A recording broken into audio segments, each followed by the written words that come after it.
2 ล้าน3 ล้าน3 ล้าน100,000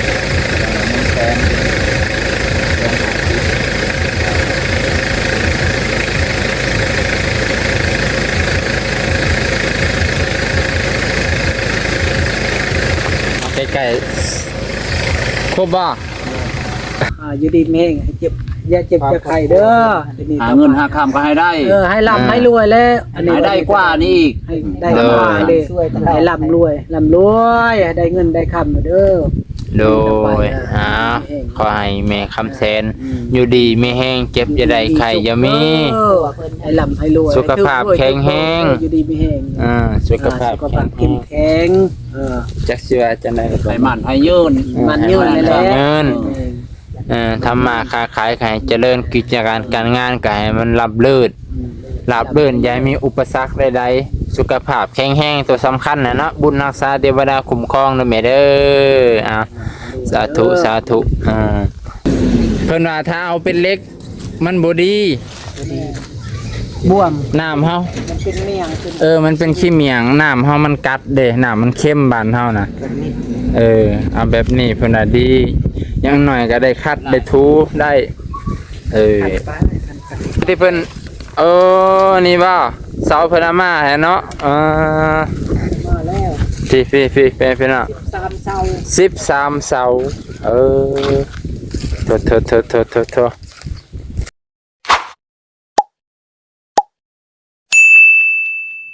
โอเคพ่อแม่พี่น้องตอนนี้ก็ได้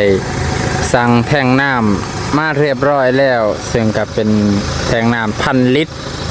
ที่เพิ่นซื้อถวายวัดบ้านดอนซาดเนาะมื้อนี้ก็เลยมารถก่อนบ่ได้บ่รถติดยากมาพี่ซั่นมาเคลียร์ราคากันก่อนจักกีบจักใดราคา 4,500 ส่งถึงที่พ่อแม่พี่น้องส่งถึงที่เพิ่นก็เลยขอน้ำเพิ่นนั่นแหละ 4,500 ส่งฮอดบอน 4,500 แล้วบัดนี้ตีเป็นเงินกีบบัดนี้มื้อวานนี่ก็ได้ไปคุยกับเพิ่นแล้วเนาะเป็นราคาเงินกีบก็3,180,000 กีบเนาะ50บ่50เข้ามาพี่ดิเป็นจะย่างกล้องบ่ตีเนาะมานั่งน้ำกันแป๊บนึงเป็นสักขีพยานไปพี่น้องอันนี้ก็ที่รางวัดเนาะอันนี้ก็ไม่ได้ที่รางวัดเพื่อกันคนในบ้านเท่านี้แหละพี่น้องให้คนมาหับให้มาเห็นน้ำกันนั่นแหละจะเลยดีใจให้เพิ่นก้อนบันเพิ่นกระเป๋าเมื่อรถเพิ่นกระติดงานนั่นนึง3 ล้านเนาะพอดีว่าสิซื้อได้ยังได้นี่เมื่อแรงบนใดจังมาฮอดก็มันน่ะไปน้ำเอาซัวว่าเมื่อแรงพอดีเลยนี่ค่าได้กันราคาประมาณนี้3 ล้านเนาะเดี๋ยวจะเป็นว่าใจอันนี้1 ล้านเนาะ2 ล้าน3 ล้าน3 ล้าน100,000ใกล้ๆครบบ่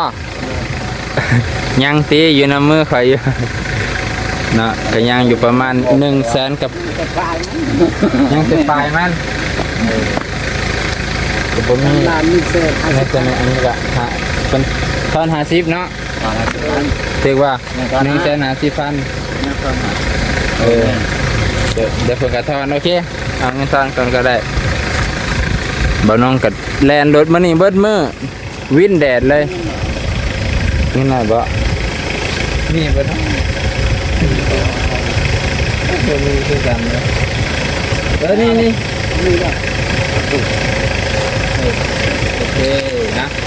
เดินทางปลอดภัยโดยสวัสดิภาพห้านก็ไกลเติบเลยพี่น้องห้านนี่ก็พูนแกงกอกคนบ่น้องไปเมื่อนั้นน่ะหาห้านขายนี่บ่เห็น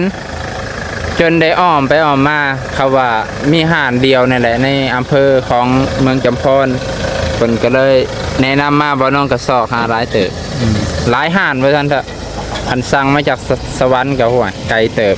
ราคาก็สิถูกแต่ว่ามันก็สั่งเอานี่ตัวนี้มันสิเป็นยางแน่เพิ่นว่าอิหยังก็สิยางนี่แหละเพิ่นว่าถ้าเอาเป็นเล็กมันบ่ดี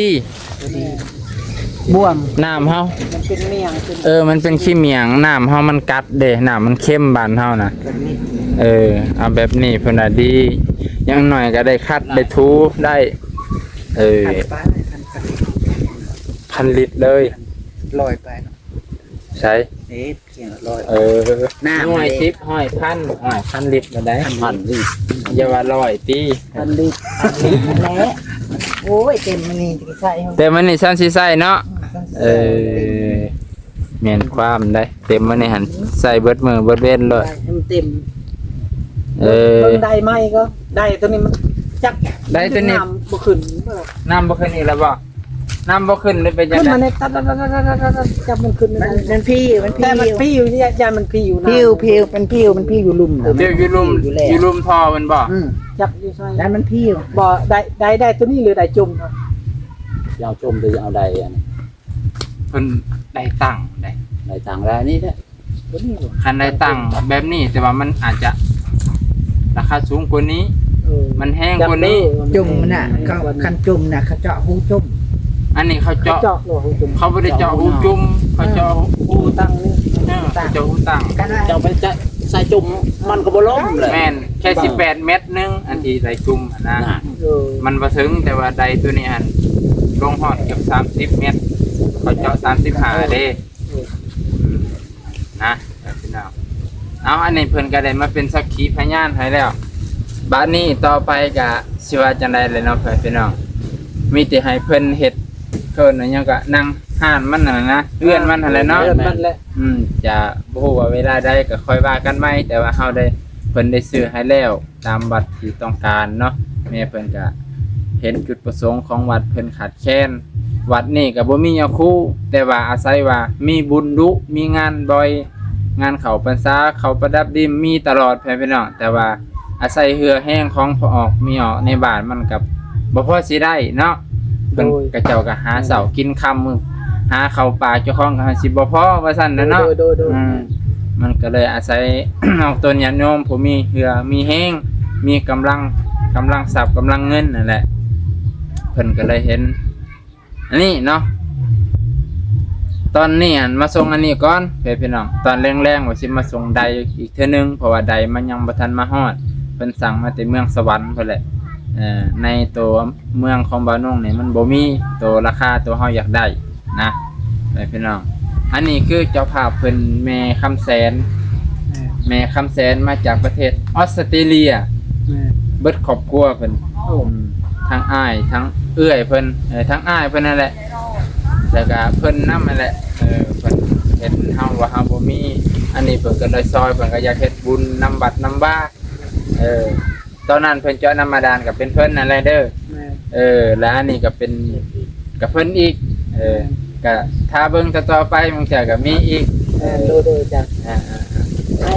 ทำอาจารย์คือกันนั่นแล้ว โดยจะ อาจารย์บ่เล่นก็บ่ได้คือกันเลย อยากกินเอานานเด็กอยากไก่เลย ขอมกขอบใจหลายๆ ก็ ช่วยหา ดีนี่รายการนี้ ซอยๆกันและเฮากันเนาะ อาจารย์ก็ได้รถได้ด่างและตอนานนี่ ไม่ รถใหญ่เลยครับไป รถจักรก็ได้อยู่ รถใหญ่เลยอายุดีมี เป็นหยังดอกเนาะ รวยแล้วอาจารย์เอ้ย เอาอวยพรอวยไส้ให้เพิ่นแน่อวยพรอวยไส้ให้เพิ่นในสันเอา เด้ออายุดีมีให้เจ็บอย่าเจ็บอย่าไข้เด้อ หาเงินหาคำก็ให้ได้ ให้ร่ำให้รวยแล้วอันนี้ ให้ได้กว่านี้อีก ให้ได้กว่าเลยให้ร่ำรวยได้เงินได้คำเด้อ โดยขอให้แม่คำแสนอยู่ดีไม่แห้งเจ็บจะได้ไข้อย่ามี ให้ร่ำให้รวย สุขภาพแข็งแรง อยู่ดีมีแห้ง สุขภาพแข็ง เข้มแข็ง จักสิว่าจังได๋ ให้มันให้ยืน มันยืนเลยแหละ เงินทำมาค้าขายให้เจริญกิจการงานก็ให้มันราบรื่นอย่ามีอุปสรรคใดๆ สุขภาพแข็งแรงตัวสำคัญนะเนาะบุญรักษาเทวดาคุ้มครองนะแม่เด้อสาธุสาธุนี่ก็คือชาวบ้านแถวศิลังวัดเพิ่นก็มาเป็นสักขีพยานให้บ่ฮู้ว่าเพิ่นสิเก็บไว้ไสเนาะราคาทั้งเบิดนี่3,150,000 กีบเด้อพี่น้อง 4,500 บาทนะแล้วบัดนี้ใดก็ประมาณ 3,000ก็บ่ฮอด3ล้านดอกประมาณ2ล้านกว่าเพิ่นก็เลยเป็นเจ้าภาพให้แล้วบัดนี้เรื่องทอเรื่องอันนี้ก็ค่อยว่ากันอีกเทื่อนึงสมมุติว่าเฮ็ดแทงแล้วเฮ็ดเฮือนให้มันแล้วบัดนี้เรื่องทอก็คือสิบ่ได้ใช้หลายดอกเนาะต่อขึ้นก็บ่ได้หลายดอกต่อขึ้นต่อลง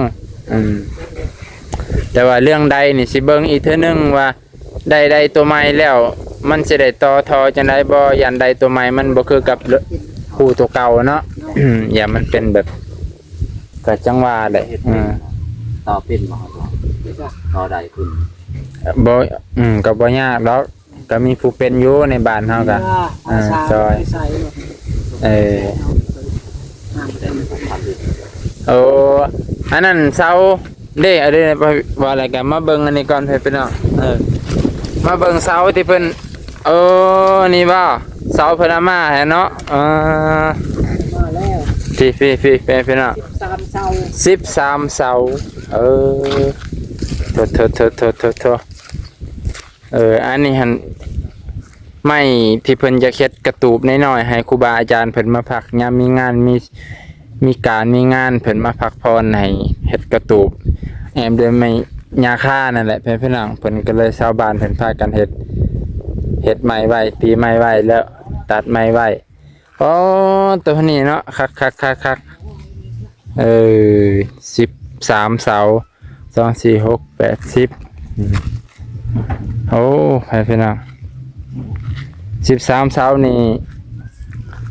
ยังข้าเพิ่นอยู่บ่ยังข้างอยู่3ล้าน3ล้านเท่าไหร่เฮ้ยยังข้างเฮ้ยยังข้างนี่3ล้าน840,000ยังข้างเพิ่น3,840,000ที่ยังบ่ทันจ่ายสุดทำอิฐสุด13เสานี่เนาะจ่ายไปแล้วเนาะจ่ายไปแล้วก็เงินบาท8,000เงินเก็บก็8ล้าน4แสนลบออก